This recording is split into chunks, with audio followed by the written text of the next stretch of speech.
Hello everyone, स्वागत आप सभी का एक और नए लेक्चर में। Class 10th maths all India CBSE boards के एग्जाम्स के लिए प्रिपेयर कर रहे हैं हम हमारे इस यूट्यूब चैनल पे।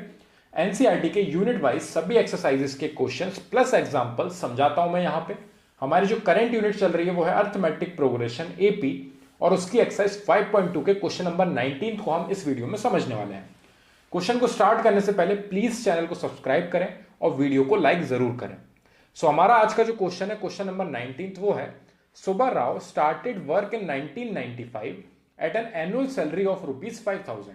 सो जो स्टार्टिंग सैलरी थी उसकी वो 5,000 रुपीज है 1995 में, and received an increment of ₹200 each year. और हर ईयर उसकी जो सैलरी है वो इंक्रीज होती जा रही है 200 रुपीज से। सो यहाँ पे सॉल्यूशन में सबसे पहले हम इसको नीचे मेंशन कर लेते हैं। सो उसकी इनिशियल सैलरी कितनी है? 5,000 रुपीज। उसके बाद नेक्स्ट ईयर उसकी सैलरी हो जाएगी 5,200, क्योंकि 200 से उसकी सैलरी हर ईयर बढ़ रही है। तो थर्ड ईयर उसकी सैलरी कितनी हो जाएगी? 5,400, एंड सो ऑन। इस तरीके से उसकी सैलरी इंक्रीज हो रही है। ठीक है, सो ये हमारी फर्स्ट ईयर की सैलरी है, ये सेकेंड ईयर की सैलरी है, ये थर्ड ईयर की सैलरी है, एंड सो ऑन। इस तरीके से हमारे ये ईयर भी आगे बढ़ते जाएंगे। In which year did his income reaches ₹7,000। तो उसकी सैलरी जो है, जो उसकी इनकम है वो 7,000 कब होगी? देखिए आप यहाँ पे कॉन्स्टेंटली 200 से बढ़ती जा रही है, तो एक दिन ऐसा आएगा जब उसकी सैलरी 7,000 हो जाएगी। तो वो कौन से ईयर में जाके 7,000 होगी वो हमें फाइंड करना है। सो हम यहाँ पे मान लेते हैं कि nth ईयर में जाके उसकी सैलरी 7,000 हुई है। ठीक है, सो यहाँ पे हमारे टोटल नंबर ऑफ ईयर्स जो है वो n है। ठीक है, यहां पे मैं मेंशन कर देता हूं, total number of years is equal to n। So हमने n total number of years माने हैं कि उसको n साल लग रहे हैं 7,000 सैलरी होने में। ठीक है, सो हमें इस n की वैल्यू फाइंड करके लानी है। अब ये यहां पे हमारी एक अर्थमेटिक प्रोग्रेशन यानी कि एपी फॉर्म हो चुकी है। एपी का बेसिक कंसेप्ट क्या होता है? देखिए, जो हमारा फर्स्ट टर्म होता है उसको हम ए से रिप्रेजेंट करते हैं, सेकंड टर्म को हम A2 से रिप्रेजेंट करते हैं, देन थर्ड टर्म हमारा A3 होगा, and so on. nth term जो होता है, देखिए ये nth ईयर की बात चल रही है, nth टर्म को हम an से रिप्रेजेंट करते हैं। ठीक है, अगर यहाँ पे x ईयर मानते हम तो ये ax हो जाता। ठीक है, लेकिन हम an ही लेके चलते हैं क्योंकि हमारा जो अर्थमेटिक प्रोग्रेशन का फॉर्मूला है उसमें an के टर्म्स में हमें फॉर्मूला गिवन दिया है एनसीईआरटी में, तो हमें उसमें कोई चेंजेस ना करने पड़े, इसलिए हम an लेके चलते हैं। सो A2 A3 इस तरीके से हमारी एपी चलती है। फर्स्ट टर्म से सेकंड टर्म के बीच में जो डिफरेंस होता है उसको हम डी से रिप्रेजेंट करते हैं, और वही डिफरेंस हमारा सेकंड टर्म से थर्ड टर्म के बीच में होगा।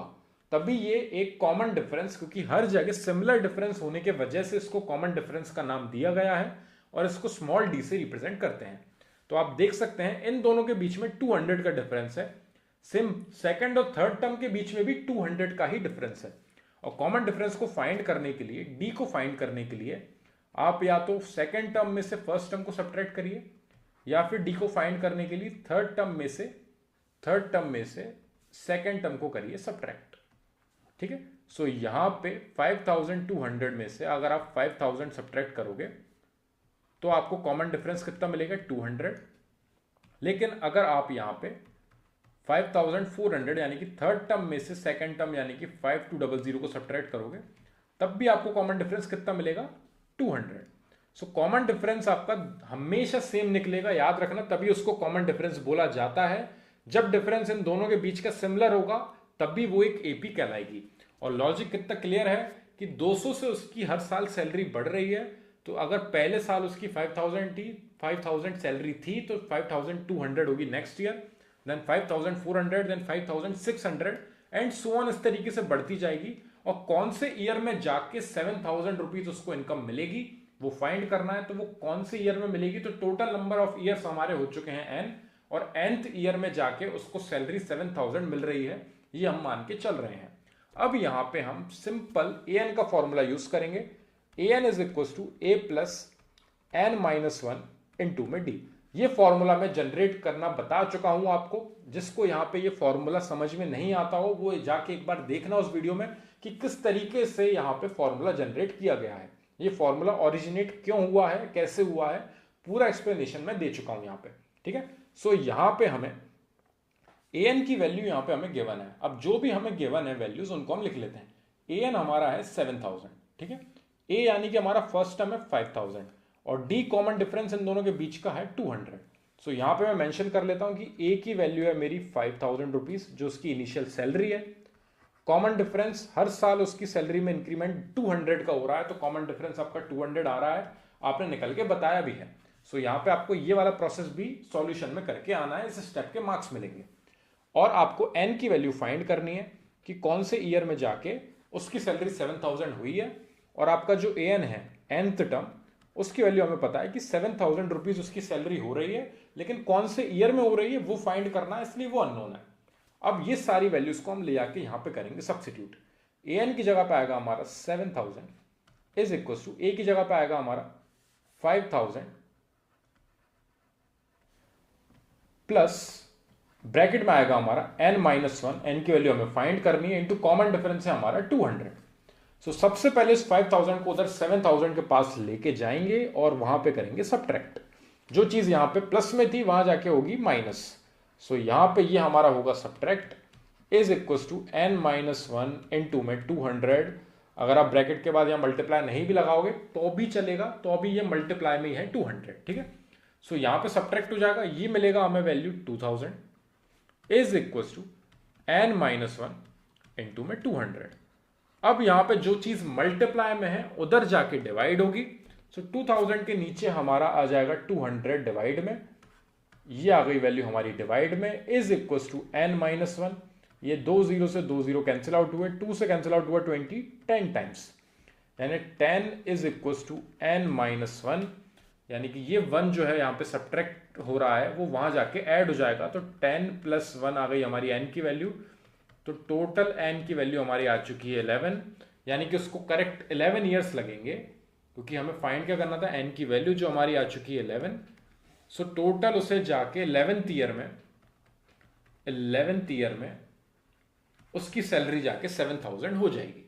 मैं आपको ये वेरीफाई करके और बताता हूं। सॉल्यूशन हमें इतना ही करके आना है, इस तरीके से हमारा यहां पे कंप्लीट होगा सॉल्यूशन और इसके हमें पूरे मार्क्स मिलेंगे।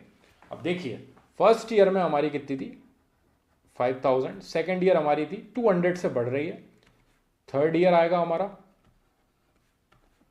फोर्थ ईयर होगा ये हमारा, देन फिफ्थ ईयर, देन हमारा हो जाएगा ये 6000, ठीक है। देन आएगा हमारा 6200, 6400, 6600, 6800 एंड 7000, यानी कि first year, second year, third year, fourth year, fifth year, sixth year, seventh year, eighth year, ninth year, 10th year और 11th ईयर में जाके उसकी सैलरी कितनी हो रही है 7000। काउंट कर सकते हो, first year, second year, third, fourth, fifth, sixth, seventh, eighth, ninth, 10th and 11th year में जाके उसकी सैलरी कितनी हो रही है 7000। लेकिन इस तरीके से हम वहां पे लिख के नहीं आ सकते हैं, इसलिए उसको प्रॉपर फॉर्मूला वाइज सॉल्व करके इस तरीके से हमें बताना रहता है। सो an का फॉर्मूला यूज किया है। फर्स्ट ईयर जो हमारी सैलरी थी वो थी 5000, तो वो आपका फर्स्ट टर्म यानी कि a होगा।